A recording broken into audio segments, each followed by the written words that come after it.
My Moment YouTube channel ကနေကြိုဆိုပါရစေ။တဘာဝတရားကြီးကပေးတဲ့လက်ဆောင်တွေထဲမှာဒီညောင်ချင်ဘူးပင်လေးတွေလည်းပါပါတယ်။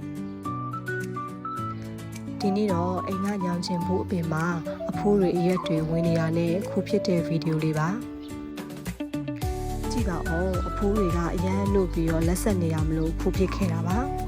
အဲ့လိုမျိုးလက်ဆက်နေတာကြောင့်ပေါ့နော်ခူးလိုက်တဲ့အခါမှာထွက်လာတဲ့တောက်ဆိုတဲ့အတန်ကတော်တော်နားထောင်လို့ကောင်းတယ်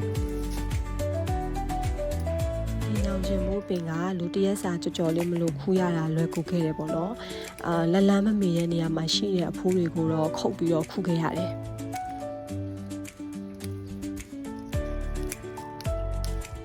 ဒီလိုအရင်လက်ဆက်တဲ့ညောင်ချင်မိုးတွေကိုအရင်ကဆိုရင်တော့ပြုတ်ပြီးပဲသုံးစားပူခဲ့တာဆိုတော့လေတခြားဘလုံလေးတွေနဲ့ချက်ပြုတ်စားလို့ရတယ်ဆိုတာကိုသိရင် comment မှာပြောပြပေးခဲ့ပေးပါအောင်နော်ကျေးဇူးပါ